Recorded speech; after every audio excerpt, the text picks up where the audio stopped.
ಬರಸಟ್ಟುವಿನ ಭಕ್ತಿ ದಿಟ್ಟವೆಂದು ನಚ್ಚಲು ಬೇಡ.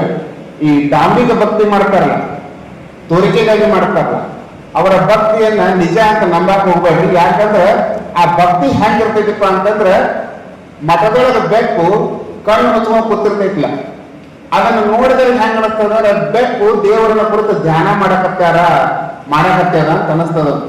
ಆದ್ರೆ ಬೆಕ್ಕು ಧ್ಯಾನ ಮಾಡ್ತಿರಂಗಿಲ್ರಿ. ಅದು ಎದುರು ಸಂಬಂಧ ಕಾಯ್ಕೊಂಡ್ ಕೂತಿರ್ತೈತಿ ಅಂದ್ರ ಇಲಿ ಬರುವುದನ್ನ ಕಾಯ್ಕೊಂಡ್ ಕೂತಿರ್ತದ. ಇಲಿ ಬಂದ ತಕ್ಷಣ ಜಿಗದೂರಲ್ಲಿ ಹಿಡ್ಕೋತದ. ನಾವು ಇಲ್ಲಿ ಒಳಗಡೆ 80-90 ಜನ ಕೂತೀವಿ ಅಂದ್ರೆ ಒಳ ಕೂತವರೆಲ್ಲರೂ ಸಹಿತ ಇಲ್ಲಿ ಮ್ಯಾಚ್ ನಡೆಯುವ ಕಾರ್ಯಕ್ರಮವನ್ನ ಕೇಳಿಸ್ಕೊಳ್ಳಾರ ಅಂತ ನಾನೂ ತಿಳ್ಕೊಂಡಿಲ್ಲ. ಒಂದಿಷ್ಟು ಜನ ಒಳಗದಾರ, ಆದ್ರೆ ಹೊರಗೆ ಅಡ್ಡಾಡಕತ್ತಾರ. ಒಳಗದಾರ ಅವ್ರೇನ್ ಅಡ್ಡಾಡಕತ್ತಾರಪ್ಪ ಅಂದ್ರೆ ಹೊರಗೆ ಅಡ್ಡಾಡಕತ್ತಾರ. ಹಂಗಾಗೋದು ಬೇಡ ನಮಗ. ಯಾಕಂದ್ರೆ ಬ್ಯಾರೆ ಯಾವ್ದಾರ ಸಾಲಿ ಬ್ಯಾರೆ ಯಾವ್ದಾರ ಒಂದು ಕಾರ್ಯಕ್ರಮದಾಗ ಹಂಗಾದ್ರೆ ನಾವು ಅದನ್ನ ಒಪ್ಕೋಬಹುದು. ಇದು ಸೈನಿಕರಿಗಾಗಿ ತರಬೇತಿ ಕೊಡ್ತಾ ಇರುವಂತ ಒಂದು ಸಂಸ್ಥೆ ಒಳಗ ಇರುವಂತ ವಿದ್ಯಾರ್ಥಿಗಳಿಗಾಗಿ ನಡೀತಾ ಇರುವಂತಹ ಕಾರ್ಯಕ್ರಮ. ಆಗ್ಲೇ ವಿದ್ಯಾರ್ಥಿ ಮಾತಾಡ್ಕೊಳ್ತಾ ಹೇಳಿದ ಶಿಸ್ತು ಅನ್ನುವಂಥದ್ದು ಬಹಳ ಮುಖ್ಯ. ಶಿಸ್ತು ಉಳಿದವರಲ್ಲಿ ನಮಗೆ ಅವಶ್ಯಕತೆ ಇಲ್ಲ. ನಾ ಶಿಸ್ತದಿಂದ ಅದು ಬಹಳ ಇಂಪಾರ್ಟೆಂಟ್ ಆಗ್ತದೆ. ನಾ ಶಿಸ್ತಿನಿಂದ ಇದ್ರೆ ನನ್ನನ್ನು ನೋಡಿ ಕಲಿಯುವಂತ 10 ಮಂದಿ ಇರ್ತಾರೆ. ಆ 10 ಮಂದಿ ಒಳಗೆ ಒಂದು 5 ಮಂದಿ ಕಲಿತು ಆ ಶಿಸ್ತನ್ನ ಅಳವಡಿಕೆ ಮಾಡ್ಕೊಂಡು ಸಹಿತ ನಾ ಶಿಸ್ತಿನಿಂದ ಇದ್ದದ್ದು ಸಾರ್ಥಕ ಆಗ್ತದೆ. ಯಾಕಂದ್ರೆ ಸಿದ್ದೇಶ್ವರ ಸ್ವಾಮೀಜಿಯವರು ಬಹಳ ಕಡೆ ಹೇಳ್ಯಾರಿದೆ, ಈ ದೇಶದೊಳಗೆ ಹೆಂಗ ಬದಲಾಗಬೇಕು, ಏನು ಬದಲಾಗಬೇಕು ಅಂತ ಹೇಳುವುದೆಲ್ಲ ಮುಗಿದೋಗಿರ್ತ ಬಹಳ ಮಂದಿ ಹೇಳ್ಯಾರ ಅಂತಿದ್ದಾರೆ. ಅಲ್ಲೇನು ಫೋಟೋ ಇಟ್ಟಿರಲಿಲ್ಲ. ಯಾರವರು? ನೇತಾಜಿ ಸುಭಾಷ್ ಚಂದ್ರ ಬೋಸ್. ಈ ದೇಶಕ್ಕಾಗಿ ತನ್ನನ್ನು ತಾನು ಸಮರ್ಪಣೆ ಮಾಡಿಕೊಂಡಂತ ವ್ಯಕ್ತಿ ಈ ದೇಶದೊಳಗೆ ಏನಾಗಬೇಕು ಅನ್ನೋದನ್ನ ರೇಡಿಯೋ ಭಾಷಣ ಮಾಡಿ ಭಾರತಕ್ಕೆ ತಿಳಿಸ್ತಾರೆ. ನನ್ನ ಜೊತೆ ನೀವು ಕೈ ಜೋಡಿಸ್ರಿ, ನಿಮ್ಮ ರಕ್ತವನ್ನ ನನಗೆ ಕೊಡ್ರಿ, ನಾ ಈ ದೇಶದ ಸ್ವಾತಂತ್ರ್ಯವನ್ನು ಕೊಡಿಸ್ತೀನಿ ಅನ್ನುವಂತ ಮಾತಲ್ಲಿ ಹೇಳ್ತಾರ. ಹೇಳುವವರು ಬಹಳ ಜನ ಹೇಳ್ಬಾರ್ದು, ಆದ್ರೆ ಮಾಡೋರ ಸಂಖ್ಯೆ ಬಹಳ ಕಡಿಮೆ. ಶಿಸ್ತು ಅನ್ನುವಂಥದ್ದು ಹಂಗ ಬರುವುದಿಲ್ಲ. ನಾ ರೂಢಿಸಿಕೊಳ್ಳಬೇಕಾಗ, ನಾ ರೂಢಿಸಿಕೊಂಡಾಗ ಮಾತ್ರ ಶಿಸ್ತು ಅನ್ನುವಂಥದ್ದು ಬರ್ತೈತಿ. ವಿದ್ಯಾರ್ಥಿಗಳಿದ್ದೀರಿ, ವಿದ್ಯಾರ್ಥಿ ಜೀವನದಾಗ ನೀವು SS ಆಗಬೇಕಂದ್ರ ನೀವು ಇವತ್ತ ಆರ್ಮಿ ಸೇರ್ಬೇಕು ಅನ್ನುವಂಥದ್ದು ಬಹಳ ಜನ. ಯಾಕಂದ್ರೆ ಆಗಲೇ ಅವ್ರು PSS ಸರ್ ಕೇಳಿದಾಗ ಬಹಳ ಕಡಿಮೆ ಜನ ಪೊಲೀಸ್ ಹುದ್ದೆ ಕಡೆಗೆ ಹೇಳಿದ್ರಿ. ಮ್ಯಾಕ್ಸಿಮಮ್ ಜನ ಹೇಳಿದ್ದೇನಪ್ಪ, ನೀವು ಆರ್ಮಿ ಕಡೆಗೆ ಹೋಗೋದನ್ನ ಹೇಳಿದ್ರಿ. ಯಾವುದೇ ಒಂದು ಕೆಲಸ ಮಾಡ್ರಿ, ನಮ್ಮೊಳಗ 4 ಡಿಗಳಿರ್ಬೇಕು. 4 ಡಿ. ಒಂದೇದು ಡಿಸಿಷನ್ ಮೇಕಿಂಗ್ ಇರಬೇಕು. ನಾ ಏನಾಗಬೇಕು ಅನ್ನುವಂಥದ್ದನ್ನ ಮೊದಲೇ ನಾನು ನಿರ್ಧಾರ ಮಾಡ್ಬೇಕು. ಏನಾಗಬೇಕೈತಿ ನಾನು ಅನ್ನುವಂಥದ್ದನ್ನ ನಾನು ನಿರ್ಧಾರ ಮಾಡ್ಕೋಬೇಕು. ಡಿಸಿಷನ್ ಆದ್ಮೇಲೆ ಡೆಡಿಕೇಶನ್ ಇರಬೇಕು. ಡೆಡಿಕೇಶನ್ ಅಂದ್ರೆ ನನ್ನನ್ನು ನಾನು ಸಂಪೂರ್ಣವಾಗಿ ತೊಡಗಿಸ್ಕೊಳ್ಳೋದು. ಸಚಿನ್ ತೆಂಡೂಲ್ಕರ್ ಗೊತ್ತೇನ್ರಿ? ಸಚಿನ್ ತೆಂಡೂಲ್ಕರ್ ಸರ್, ಸಚಿನ್ ತೆಂಡೂಲ್ಕರ್ ಗೊತ್ತ್ರಿ, ನನಗೆ ಪರಿಚಯ ಸರ, ನಾನು ಜೋಡಿ ಒಮ್ಮೆ ಮಾತಾಡಿಲ್ಲ ಅಂತಾರ. ಸಚಿನ್ ತೆಂಡೂಲ್ಕರ್ ಗೊತ್ತು. ಸೊ ಸಚಿನ್ ತೆಂಡೂಲ್ಕರ್ ಎಂತ ಡೆಡಿಕೇಟೆಡ್ ಪರ್ಸನ್ ಅಂದ್ರೆ, ನಾವೊಂದು ಸಮರ್ಪಣಾ ಭಾವಕ್ಕ ತನ್ನನ್ನು ತಾನು ಸಂಪೂರ್ಣವಾಗಿ ತೊಡಗಿಸಿಕೊಳ್ಳೋದಕ್ಕೆ ಎಕ್ಸಾಂಪಲ್ ಆಗಿ ನಾವು ತೆಂಡೂಲ್ಕರ್ ಅವ್ರನ್ನ ಯಾಕೆ ತಗೋತೀವಿ ಅಂತಂದ್ರ 10th ಪಾಸ್ ಆಗಿದ್ದಿಲ್ರಿ ಅವರು, ತಮ್ಗೆ ಗೊತ್ತಿರಲಿ. 10ನೇ ತರಗತಿ ಪಾಸ್ ಇಲ್ಲ. ಆದ್ರೆ ಇವತ್ತು ಮಹಾರಾಷ್ಟ್ರದಾಗ ಟೆಕ್ಸ್ಟ್ ಬುಕ್ 10ನೇ ತರಗತಿ ವಿದ್ಯಾರ್ಥಿಗಳು ಅವರ ಬಗ್ಗೆ ಓದ್ತಾರೆ. ಅದಕ್ಕೆ ಹೇಳಿದ್ದು, ಮನುಷ್ಯ ಇತಿಹಾಸವನ್ನ ಓದಬೇಕು, ಇಲ್ಲಾಂದ್ರೆ ಇತಿಹಾಸವನ್ನ ರಚಿಸಬೇಕು. ತೆಂಡೂಲ್ಕರ್ ಇತಿಹಾಸವನ್ನ ಓದಲಿಲ್ಲ, ಆದರೆ ಇತಿಹಾಸವನ್ನ ರಚನೆ ಮಾಡಿದ್ರು. ತೆಂಡೂಲ್ಕರ್ ಒಂದು ಮ್ಯಾಚ್ ಆಸ್ಟ್ರೇಲಿಯಾ ಜೊತೆ ಮ್ಯಾಚ್ ಇರುತ್ತೆ. ನಾ ಕೇಳಕತ್ತ ಲಾಸ್ಟ್ ಇದ್ದವ್ರಿಗೆ. ಓಕೆ, ತೆಂಡೂಲ್ಕರ್ ಆಸ್ಟ್ರೇಲಿಯಾ ಮ್ಯಾಚ್ನಾಗ ಬ್ಯಾಟಿಂಗ್ ಮಾಡ್ತಿರ್ತಾರ. ಆ ಮ್ಯಾಚ್ನಾಗ ಹೊಸದಾಗಿ ಆಸ್ಟ್ರೇಲಿಯಾ ಟೀಮ್ನಾಗ ಬಂದು ಒಬ್ಬ ಬೌಲರ್ ಇರ್ತಾನೆ. ಅವನ ಹೆಸರು ಏನಪ್ಪಾ ಅಂದ್ರೆ ಬ್ರ್ಯಾಡ್ ಹಾಕ್ ಅಂತ. ಬ್ರ್ಯಾಡ್ ಹಾಕ್ ಅನ್ನುವಂಥ ಒಬ್ಬ ಬೌಲರ್ ಬೌಲಿಂಗ್ ಮಾಡ್ತಿರ್ತಾನೆ. ತೆಂಡೂಲ್ಕರ್ ಬ್ಯಾಟಿಂಗ್ ಮಾಡಕ್ ನಿಂತಿರ್ತಾರ. ಅವ್ನು ಜಸ್ಟ್ ಒಂದು ಬಾಲ್ ಹಾಕ್ತಾನ. ತೆಂಡೂಲ್ಕರ್ ಅವರ ಓವರ್ನಾಗ ಬೋಲ್ಡ್ ಆಗ್ತಾನೆ, ಔಟ್ ಆಗ್ತಾನೆ ತೆಂಡೂಲ್ಕರ್. ನೋಡ್ರಿ, ಫಸ್ಟ್ ಟೈಮ್ ಮ್ಯಾಚ್ ಆಡ್ತಾ ಇರುವಂತ ಒಬ್ಬ ಬೌಲರ್, ಕ್ರಿಕೆಟ್ ಜಗತ್ತಿನ ದೇವರು ಅಂತ ತಿಳ್ಕೊಂಡಿದ್ದಂತ ತೆಂಡೂಲ್ಕರ್ ಅವರನ್ನು ಬೋಲ್ಡ್ ಮಾಡ್ತಾನೆ. ಖುಷಿ ಆಗತ್ತಿಲ್ರಿ? ಖಂಡಿತ ಖುಷಿ ಆಗ್ತೈತಿ. ಜಗದಾಡಿ ಬಿಟ್ಟ ಅವ್ನು ಗ್ರೌಂಡ್ ತುಂಬಾ ಓಡಾಡಿದಲ್ಲ ಕಡೆ. ಸೊ ಖುಷಿ ಆಯ್ತು, ಓಡಾಡಿದ, ಭಾರಿ ಸೆಲೆಬ್ರೇಷನ್ ಮಾಡ್ಕೊಂಡ. ಮ್ಯಾಚ್ ಮುಗಿದ ಮೇಲೆ ಆ ಬಾಲ್ ಅನ್ನು ಹಿಡ್ಕೊಂಡು ತೆಂಡೂಲ್ಕರ್ ಕಡೆ ಬರ್ತಾನ. ತೆಂಡೂಲ್ಕರ್ ಅವರ, ಈ ಬಾಲ್ ನಿಂದ ನಾನು ನಿಮ್ಮನ್ನು ಔಟ್ ಮಾಡೀನಿ, ಅದಕ್ಕೆ ಇದರ ಮ್ಯಾಗ ಒಂದು ಸಿಗ್ನೇಚರ್ ಮಾಡ್ರಿ ನಿಮ್ದು ಅಂತೇಳಿ. ಅವಾಗ ತೆಂಡೂಲ್ಕರ್ ಆ ಬಾಲ್ ಮೇಲೆ ಬರೀತಾರೆ, ಮಿಸ್ಟರ್ ಬ್ರಾಡ್ ಹಾಗ್, this celebration will never happen in your life again. ಅಂದ್ರೆ ಮಿಸ್ಟರ್ ಬ್ರಾಡ್ ಹಾಗ್, ಇವತ್ತೇನು ಸೆಲೆಬ್ರೇಷನ್ ಮಾಡಿದ ನಾನು ಔಟ್ ಮಾಡಿ ಓಡಾಡಿದ ಗ್ರೌಂಡ್ ತುಂಬ, ಇದು ನಿನ್ನ ಜೀವನದಲ್ಲಿ ಇನ್ನೊಂದ್ಸಲ ಬರುವುದಿಲ್ಲ ಅಂತ ಬರೆದ್ರು ತೆಂಡೂಲ್ಕರ್. ಬರದ ಹೋಗಿ ಮನೆಯಾಗ ಕೌದಿ ಹೊತ್ಕೊಂಡು ಮಕ್ಕಳಿಲ್ರಿ, ಸುಮ್ಮನೆ ಮಲ್ಕೊಂಡ್ಬಿಟ್ಟಿದ್ರೆ ಹಾಕಿದ್ದಿಲ್ಲ. ಈ ಮ್ಯಾಚ್ ಮುಗಿದ ನಂತರ ತೆಂಡೂಲ್ಕರ್ ನಿರಂತರವಾಗಿ ಆ ವಿಡಿಯೋ ನೋಡಿದ್ರು, ಹ್ಯಾಂಗ್ ಔಟ್ ಆಗಿದೆ ನಾ ಇವಾಗ ಏನಾಯ್ತು ಅಬ್ಸರ್ವೇಷನ್ ಮಾಡಿದ್ರು. ಅಬ್ಸರ್ವೇಷನ್ ಮಾಡಿ ನಿರಂತರವಾಗಿ ಪ್ರಾಕ್ಟೀಸ್ ಮಾಡಿದ್ರು. ಆ ಮ್ಯಾಚ್ ಮುಗಿದಿಂದ ಸುಮಾರು 45 ಮ್ಯಾಚ್ನ್ಯಾಗ ಬ್ರಾಡ್ ಹಾಗ್ ತೆಂಡೂಲ್ಕರ್ ಬೌಲಿಂಗ್ ಮಾಡಿದ. ಒಂದೇ ಒಂದು ಮ್ಯಾಚ್ ಮ್ಯಾಗ ಸಹಿತ ಬ್ರಾಡ್ ಹಾಗ್ ತೆಂಡೂಲ್ಕರ್ ಔಟ್ ಆಗ್ಲಿಲ್ಲ. ಅರ್ಥ ಮಾಡ್ಕೊಡ್ರಿ, ಡೆಡಿಕೇಶನ್ ಅಂದ್ರ ಅದಕ್ಕ ಬಹಳ ಇಂಪಾರ್ಟೆಂಟ್ ಯಾವ್ದಪ್ಪ ಅಂದ್ರ ಬರೀ ಡಿಸಿಷನ್ ಮಾಡೋದಲ್ಲ. ನಾ ಆರ್ಮಿ ಸೇರ್ಬೇಕು, ನಾ PSI ಆಗಬೇಕು, ನಾ SP ಆಗಬೇಕು, DC ಆಗಬೇಕು. ಕನಸು ಕಾಣೋರಿಗೆ ನಮ್ಮ ದೇಶದಾಗ ಬರ ಇಲ್ಲ, ಕನಸು ಕಾಣೋರು ಬಹಳ ಮಂದಿ ಅದಾರ. ಆದ್ರ ಕಂಡ ಕನಸನ್ನ ನನಸು ಮಾಡಿಕೊಳ್ಳೋದಕ್ಕೆ ದೃಢವಾದ ಸಂಕಲ್ಪ ಮಾಡೋದೈತಲ್ಲ, ಡೆಡಿಕೇಶನ್ ಐತಲ್ಲ, ದಟ್ ಈಸ್ ವೆರಿ ಇಂಪಾರ್ಟೆಂಟ್. ಒಂದು ಸರಿ ನಾ ಇದನ್ನ ಮಾಡ್ತೀನಿ ಅಂತ ಡಿಟರ್ಮೈನ್ಡ್ ಆಗ್ಬೇಕು ಮನುಷ್ಯ. ನಾ ಅಂದ್ಕೊಂಡಿನಿ ಇದನ್ನ ಮಾಡೇ ಮಾಡ್ತೀನಿ. ನೀವ್ ಇವತ್ತೇನ್ ಡಿಸಿಷನ್ ತಗೋಬೇಕಂದ್ರ, ನಾ ಆರ್ಮಿ ಸೇರ್ಬೇಕಂತ ಮಾಡೀನಿ, ನಾ ಹುಟ್ಟಿದ ಆರ್ಮಿ ಸೇರೋದಕ್ಕ ಆರ್ಮಿ ಸೇರ್ತೀನಿ ಅಂತ ಡಿಸಿಷನ್ ಮಾಡಬೇಕು. ಅದಕ್ಕೆ ತಕ್ಕಂಗ ಪ್ರಯತ್ನವನ್ನು ಮಾಡಬೇಕು. ನೀವು ಪ್ರಯತ್ನವನ್ನು ಮಾಡಲಾರದ ಫಲ ಎಂದಿಗೂ ಸಹಿತ ಸಿಗುವುದಿಲ್ಲ. ಯಾಕಂದ್ರೆ ಗೋಲ್ ಅನ್ನುವಂಥದ್ದು ಮ್ಯಾಲದ, ಎಫರ್ಟ್ ಅನ್ನುವಂಥದ್ದು ಅದ್ರ ಕೆಳಗದ, ಸಕ್ಸಸ್ ಮತ್ತು ಫೇಲ್ಯೂರ್ ಕೆಳಗದ. ಗೋಲ್ ಅನ್ನ ರೀಚ್ ಆಗಬೇಕಾದ್ರೆ ನಿಮ್ಮ ಎಫರ್ಟ್ ಸರಿಯಾಗಿತ್ತಂದ್ರೆ ನೀವು ಸಕ್ಸಸ್ ಆಗ್ತೀರಿ. ನಿಮ್ಮ ಎಫರ್ಟ್ ಸರಿ ಇರ್ಲಿಕ್ಕಂದ್ರೆ ಖಂಡಿತವಾಗಿಯೂ ಸಹಿತ ನೀವು ಸಕ್ಸಸ್ ಆಗಕ್ಕ ಸಾಧ್ಯ ಇಲ್ಲ. ಸೊ ಅದಕ್ಕೆ ಒಂದನೇದು ಡಿ, ಡಿಸಿಷನ್ ಮೇಕಿಂಗ್, ಎರಡನೇದು ಡೆಡಿಕೇಶನ್, ಮೂರನೇದು ಡಿಟರ್ಮಿನೇಷನ್. ದೃಢ ಸಂಕಲ್ಪ ಇರ್ಬೇಕು. ನಮಗೆ ಮಾಡ್ತೀನಿ, ಇದನ್ನ ಮಾಡೇ ತೀರ್ತೀನಿ ಅನ್ನುವಂಥದ್ದು ನನ್ನೊಳಗೆ ಬರಬೇಕು. ನಾಲ್ಕನೇದು ವೆರಿ ಇಂಪಾರ್ಟೆಂಟ್, ಡಿಸಿಪ್ಲಿನ್. ಯಾವ ಮನುಷ್ಯ ಜೀವನದಾಗ ಡಿಸಿಪ್ಲಿನ್ ಅದ, ಆ ಮನುಷ್ಯ ಜೀವನದಾಗ ಖಂಡಿತವಾಗಿ ಸಾಧನೆಯನ್ನ ಮಾಡೇ ಮಾಡ್ತಾನ. ಡಿಸಿಪ್ಲಿನ್ ಏನೈತ್ರಿ? ಟೈಮ್ ಮ್ಯಾನೇಜ್ಮೆಂಟ್ ಗೊತ್ತಿರಬೇಕು. ಆಗ್ಲಿಂದ ಬಹಳ ಜನ ಹೇಳಿದ್ರಿ, ಇವತ್ತು ನಿಮ್ಮನ್ನ ಡಿಸ್ಟ್ರಾಕ್ಟ್ ಮಾಡಕ್, ನಿಮ್ಮ ಗುರಿಯಿಂದ ನಿಮ್ಮನ್ನ ಬೇರೆ ಕಡೆ ತಿರುಗಿಸಾಕ ಬಹಳ ಹಾದಿಗಳದಾವ. ಕೈಯಾಗಿರುವಂತ ಒಂದು ಮೊಬೈಲು, ಇದು ಒಂದು ಮೊಬೈಲು ನಿಮ್ಮನ್ನ ಹಾದಿನೂ ಹಿಡಿಸ್ಬೋದು, ಹಾದಿನೂ ಬಿಡಿಸ್ಬೋದು. ಇದು ಎದ್ರ ಮೇಲೆ ಡಿಪೆಂಡ್ ಆಗತ್ತಪ್ಪ ಅಂತಂದ್ರೆ ನಿಮ್ಮ ಮೈಂಡ್ ಸೆಟ್ ಹ್ಯಾಂಗ್ ಐತಿ ಅನ್ನೋದ್ರ ಮೇಲೆ ಡಿಪೆಂಡ್ ಆಗತ್ತೆ. ಮೊಬೈಲ್ ಇದೊಂದು ಮಟೀರಿಯಲ್ ಅಷ್ಟೇ ರೀ, ಇದನ್ನ ನಾವು ಹ್ಯಾಂಗ್ ಯೂಸ್ ಮಾಡ್ತೇವೋ ಹ್ಯಾಂಗ್ ಯೂಸ್ ಆಗ. ಚಾಕುವನ್ನ ನಾವು ಹ್ಯಾಂಗ್ ಬಳಸ್ತೀವಿ ಅನ್ನೋದು ಚಾಕು ಮೇಲೆ ಡಿಪೆಂಡ್ ಆಗಿಲ್ರಿ, ನನ್ನ ಮೈಂಡ್ ಸೆಟ್ ಮೇಲೆ ಡಿಪೆಂಡ್ ಇರ್ತೈತಿ.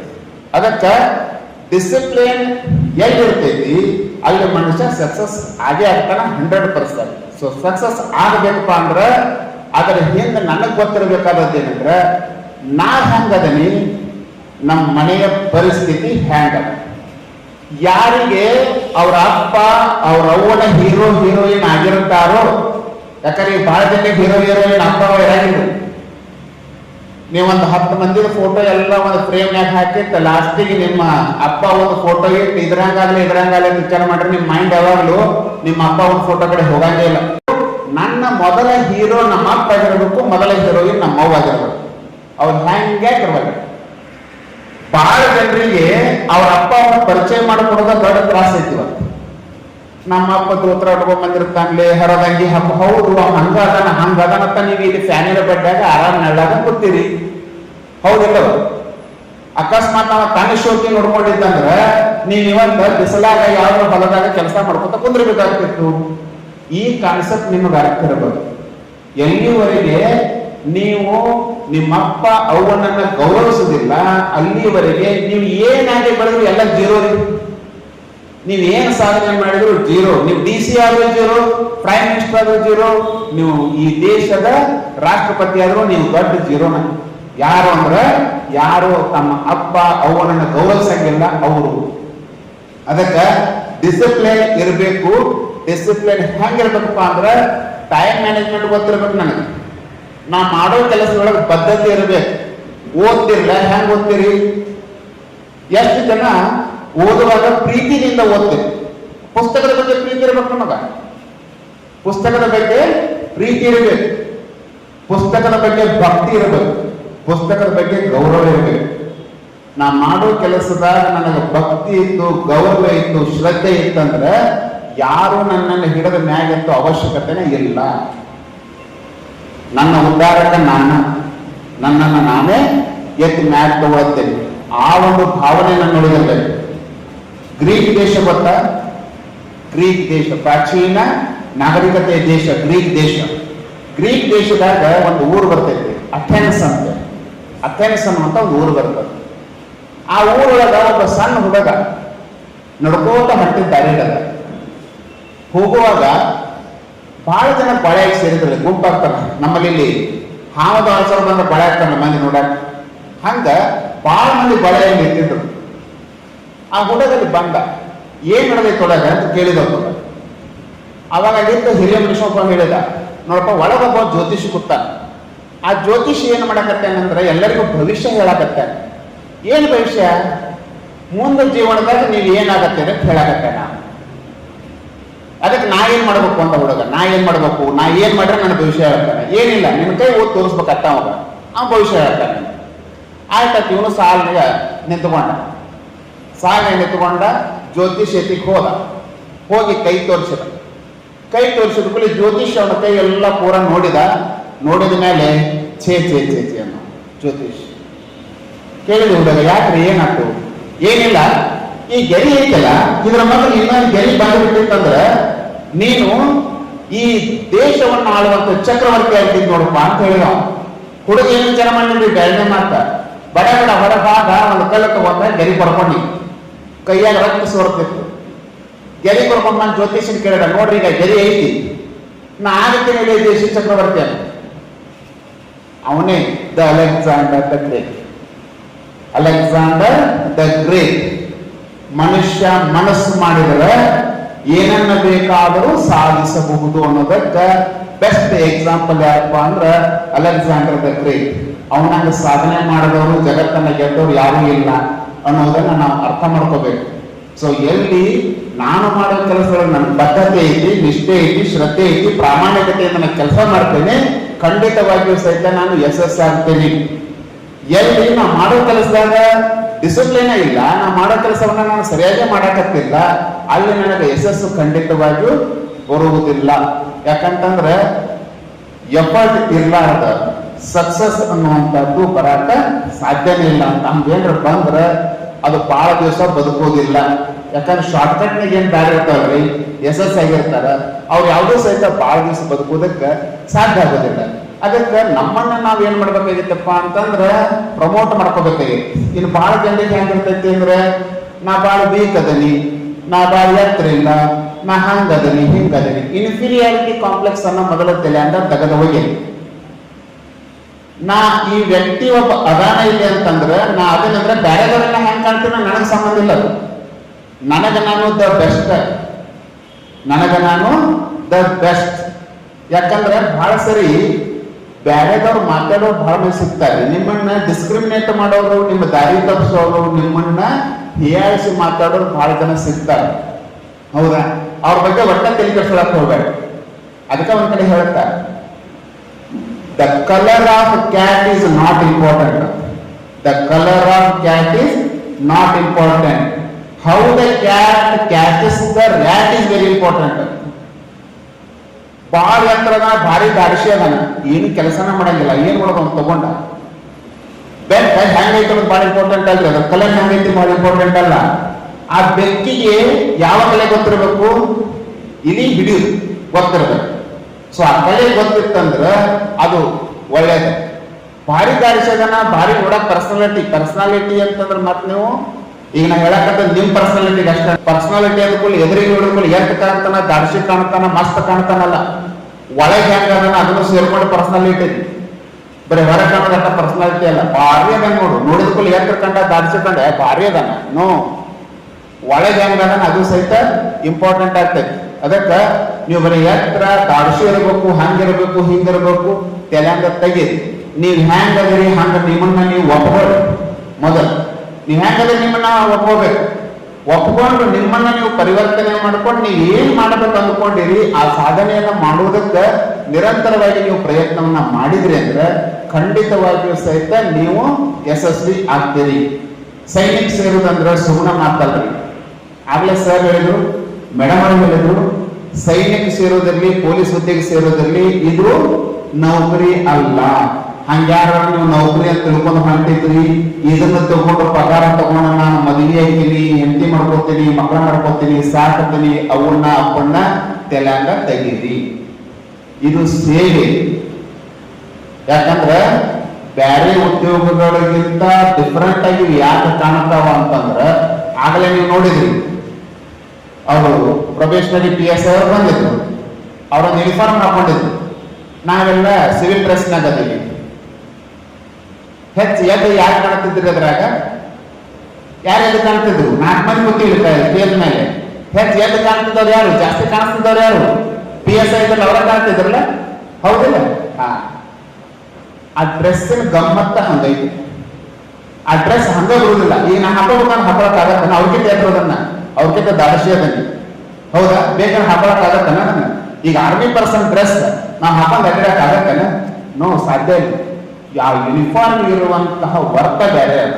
ಆ ಯೂನಿಫಾರ್ಮ್ ಅನ್ನ ಮೈ ಮೇಲೆ ಹಾಕೋಬೇಕಂದ್ರ ಅದ್ರ ಯೋಗ್ಯತೆನ ಬೇರೆ ಐತಿ. ಆ ಯೋಗ್ಯತೆ ಬರ್ಬೇಕಂದ್ರ ಅದಕ್ಕೆ ತಕ್ಕಂಗ ನಾನು ನನ್ನ ಕೆಲಸವನ್ನ ಮಾಡಬೇಕು. ಮಾಡಿದ್ರೆ ಮಾತ್ರ ಬರ್ತೈತೆ ಹೊರತು ಹಂಗ ಬರಾಕ ಸಾಧ್ಯ ಇಲ್ಲ. ಅದಕ್ಕ ನೀವು ವಿದ್ಯಾರ್ಥಿಗಳು ಏನ್ ಆಗ್ಬೇಕು ಅಂದ್ಕೊಂಡಿರಿ ಅನ್ನೋದನ್ನ ಮೊದಲು ಡಿಸಿಷನ್ ಮಾಡ್ರಿ ಕರೆಕ್ಟ್ ಆಗಿ. ಏನ್ ಆಗಬೇಕಾದ್ರೆ ಏನ್ ಮಾಡ್ಬೇಕು ಅಂದ್ರೆ ಪ್ಲಾನ್ ಅನ್ನ ರೆಡಿ ಮಾಡ್ಕೊಡ್ರಿ. ಈಗ ಆಲ್ರೆಡಿ ನಿಮ್ ಟೀಚರ್ಸ್ ನಿಮ್ಗೆಲ್ಲ ಗೈಡ್ ಮಾಡ್ಯಾರ, ನಾವೇನ್ ಎಷ್ಟ ಹೇಳೋ ಅವಶ್ಯಕತೆ ಇಲ್ಲ. ಏನ್ ಸಿಲೆಬಸ್ ಐತಿ, ಎಷ್ಟು ಸಿಲೆಬಸ್ ಐತಿ, ಕ್ವಶನ್ ಹ್ಯಾಂಗ್ ಬರ್ತಾವ, ಕ್ವಶನ್ ಪೇಪರ್ ಹ್ಯಾಂಗ್ ಇರ್ತೈತಿ, ಹ್ಯಾಂಗ್ ಬಿಡಿಸ್ಬೇಕು, ಇದನ್ನ ಅವ್ರು ಹೇಳ್ಯಾರ, ಹೌದಾ? ಅದನ್ನ ಫಾಲೋ ಮಾಡ್ಬೇಕಾದದ್ದು ಅಷ್ಟ ನಿಮ್ ಕೆಲಸ ಇಲ್ಲ. ಏನ್ ಹೇಳ್ಯಾರ ಅದನ್ನ ಸಿಸ್ಟಮೆಟಿಕ್ ಆಗಿ ಫಾಲೋ ಮಾಡ್ರಿ. ನಾಳೆ ಎಕ್ಸಾಮ್ ಇದ್ದಾಗ ಯಾವುದೇ ರೀತಿಯೊಳಗ ಗೊಂದಲಕ್ಕೆ ಒಳಗಾಗಲಾರ್ದಂಗ ಆನ್ಸರ್ ಬರೀರಿ. ಬೇರೆದವ್ರ ಬಗ್ಗೆ ಒಟ್ಟ ತಲೆ ಕೆಡಿಸ್ಕೋಬೇಡ್ರಿ. ನಿಮ್ದಷ್ಟ ನೀವು ಎಕ್ಸಾಮ್ ಅನ್ನ ನೀಟಾಗಿ ಬರೀರಿ, ಆರಾಮಾಗಿ ಎಕ್ಸಾಮ್ ಅನ್ನ ಪಾಸ್ ಆಗ್ರಿ. ಈ ದೇಶಕ್ಕೆ ಒಂದು ಭವ್ಯವಾದ ಕೊಡುಗೆಯನ್ನ ಕೊಡ್ರಿ. ನಿಮ್ಮೊಳಗೆ ಹೆಚ್ಚಿನ ಸಂಖ್ಯೆಯ ಜನರನ್ನ ನಾನು ಭಾರತದ ಸೇನೆಯಲ್ಲಿ ನೋಡೋದಕ್ಕೆ ಇಷ್ಟಪಡ್ತೇನೆ. ಹೆಣ್ಮಕ್ಳು ಸಹಿತ ಇದಾರ. ಬಹಳ ಖುಷಿ ಏನಪ್ಪಾ ಅಂತಂದ್ರೆ ಹೆಣ್ಣು ಮಕ್ಕಳು ಸಹಿತ ಆರ್ಮಿ ಸೇರ್ಬೇಕು ಅನ್ನುವಂಥದ್ದು. ಯಾಕಂದ್ರೆ ಮನೆಯೊಳಗೆ ಹೊರಗೆ ಕಾಲು ಇಡಬೇಕಂದ್ರ ಮನ್ಯಾಗ ಪಾಲಕರು 108 ರೆಸ್ಟ್ರಿಕ್ಷನ್ ಇರ್ತಾವ. ಎಲ್ಲಿ ಹೊಂಟಿ, ಯಾಕೆ ಹೊಂಟಿ, ಯಾವಾಗ ಬರ್ತಿ, ಎಷ್ಟೊತ್ತಿಗೆ ಬರ್ತಿ, ಇಟ್ಟಾಗ ಲೇಟ್ ಆಯ್ತು, ಅಟ್ಟಾಗ ಲೇಟ್ ಆಯ್ತು ಅಂತೊಳಗ ಹೆಣ್ಣು ಮಕ್ಕಳು ಸಹಿತ ನಾನು ಆರ್ಮಿ ಸೇರ್ತೀನಿ ಅಂತ ಬಂದು ಕೂತಾರ. ಬಹಳ ಖುಷಿ ಆಯ್ತು. ಇಂಥ ಒಂದು ಮನೋಭಾವವನ್ನು ಇಟ್ಟುಕೊಂಡ ನಮ್ಮ ದೇಶದ ಯುವಜನತೆ ಬೆಳೀತಂದ್ರ ಗುಟ್ಕಾ ಪಾನ್ಪರಾಗ ಕುಡಿ ತಿನ್ಲಾರ್ದ, ಮೊಬೈಲ್ನಾಗ ಮುಳುಗಲಾರ್ದ ಇತ್ತಂದ್ರ ನಮ್ಮ ದೇಶ ಇನ್ನು ಕೆಲವೇ ದಿನಗಳಲ್ಲಿ ಜಗತ್ತಿನ ಅತಿ ಶ್ರೇಷ್ಠ ದೇಶ ಆಗೋದ್ರಲ್ಲಿ ಯಾವುದೇ ಗೊಂದಲ ಇಲ್ಲ ಅಂತ ಹೇಳ್ತಾ ಈ ಒಂದು ಕಾರ್ಯಕ್ರಮಕ್ಕೆ ಕರೆಸಿ ನನಗೂ ಸಹಿತ ಭಾಗವಹಿಸೋದಕ್ಕೆ, ಮಾತಾಡೋದಕ್ಕೆ ಅವಕಾಶ ಕೊಟ್ಟದ್ದಕ್ಕಾಗಿ ಎಲ್ಲ ಸಂಘಟಕರಿಗೆ, ಜೊತೆಗೆ ಸುಮಾರು 10 ನಿಮಿಷಗಳ ಕಾಲ ನನ್ನನ್ನು ಸಹಿಸಿಕೊಂಡದ್ದಕ್ಕಾಗಿ ತಮಗೆಲ್ಲರಿಗೂ ಸಹಿತ ಧನ್ಯವಾದಗಳನ್ನು ತಿಳಿಸ್ತಾ ನನ್ನ ಮಾತನ್ನು ಮುಗಿಸ್ತೇನೆ.